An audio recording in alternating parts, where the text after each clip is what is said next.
I want to talk about worry today. I don't know if you ever worry, but I sometimes worry. The great Irma Bombeck said, "Worry is like a rocking chair. It gives you something to do, but it never gets you anywhere." And I think that's really the truth about worry. Ernest Holmes, the founder of our teaching, said somewhere, now I will tell you honestly, I have looked for this quote and I haven't found it lately, but I do remember reading it, that worry is misplaced faith. That worry is us having faith in the worst, us giving time and energy and attention to what we're afraid might happen. And all of the greatest speakers and teachers throughout the ages have encouraged us to give up worry, to stop worrying about our life. Even the great teacher Jesus over 2,000 years ago in the Gospel according to Luke, let me quote it exactly, says, "And Jesus said to his disciples, 'Therefore I say to you, do not worry for your life, what you will eat, nor for your body, what you will wear.'" He's talking about some of the most profound basic needs that we tend to worry about. And I understand that we have to think through the decisions that we're making. We have to think through how we're going to take care of ourselves. But there's a difference between thinking it through, coming up with solutions, and just worrying about it and still being a worrywart in life, no matter what the great teachers have said to us, no matter what people have told us. And so it's important to be willing to surrender up our worry. So I have what I call today some worry busters for you to think about. Some things that might be great ways to manage and let go of worry. Because while we're worrying, we're missing the creative juices, the opportunities that are really in the back of whatever challenge we're facing that we could utilize our energy to lay claim to, and worry just stops us in its tracks. It's just a mindless focus with lots of energy that can really keep us from experiencing our life in the greatest way possible. Now, I admit these worry busters have all to do with a shift in our awareness, a willingness to pay attention to when we're worrying and choosing a different thought, choosing something different. So one of the things that I have done in the past when I find myself obsessively worrying about something or someone is that I will use a beautiful image. So I have a few powerful moments in my life. I remember standing on the top of a mountain during the fall here one year in Colorado, and the beautiful scene of the leaves changing was just spectacular. And that was an iconic moment for me where I just sat there and felt the awe of it. And sometimes I will feel the worry thought coming, and I can match its energy, and I can see it, and I can sense it. And I'll take a deep breath, and I will literally focus on that moment in the mountains instead. I will shift my awareness off of it. And there are some times and some issues where I have to do that over and over and over throughout a day or a period of time. But I often tell myself that I would prefer to think of something beautiful, to think of something with grace and beauty and love. To that, I'd rather have my mind go to that, to discipline myself to stop doing that so that I can just feel the peace in myself. And sometimes then that beautiful thought will lead me to something else, and the worry just falls away. It just is no longer there. And I love doing this because what we dwell upon, that's what we give our energy to. What we dwell upon, that's what we tend to create. That's what we implant in the law of mind on our behalf. And so it really helps me to make a switch like that of an image that's so beautiful in my mind.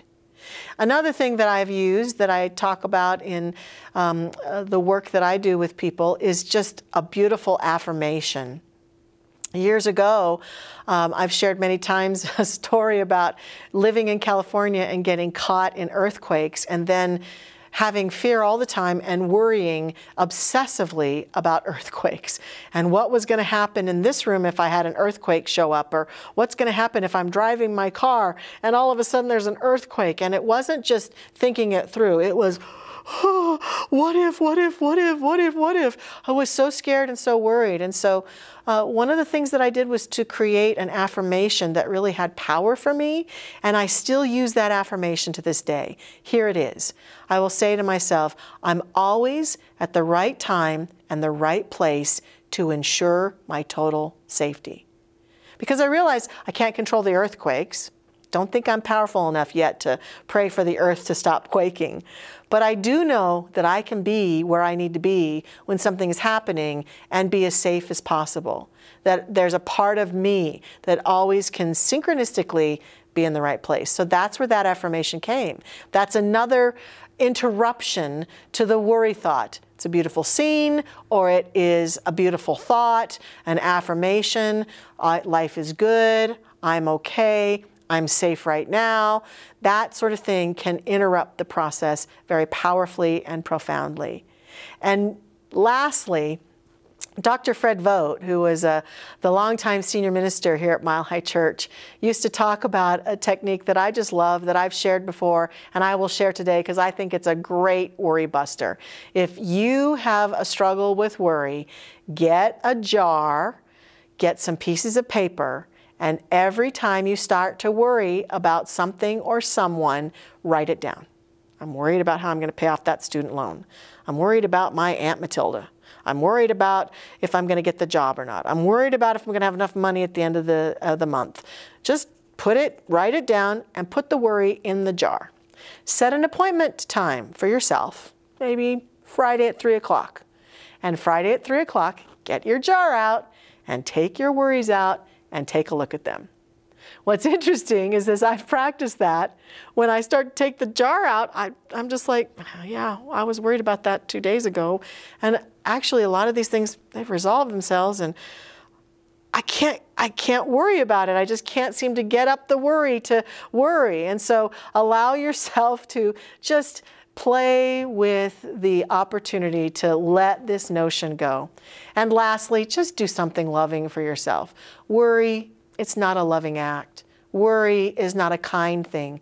Worry is not productive. Worry is not something that makes us happier as we're living out our life.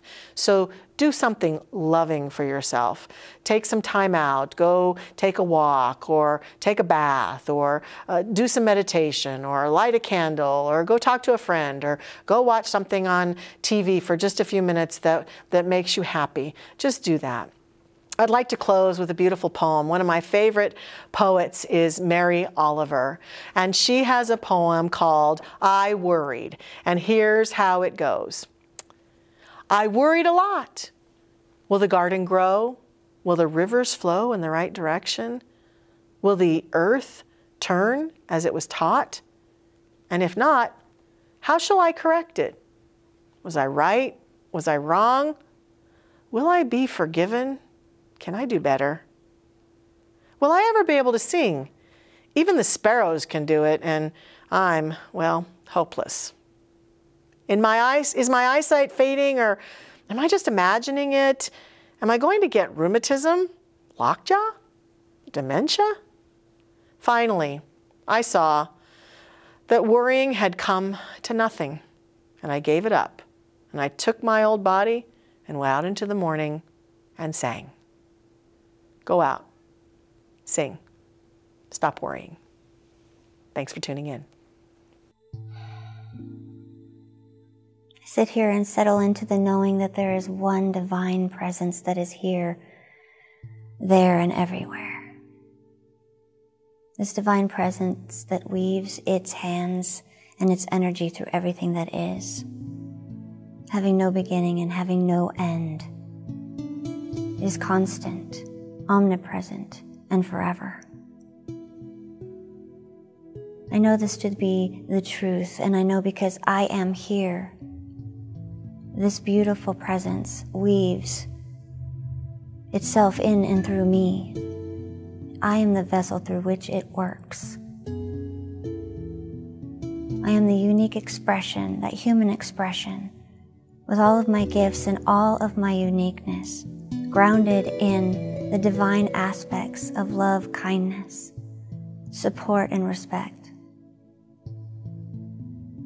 I know this to be true for me, and I know it to be true for everyone involved in this prayer today.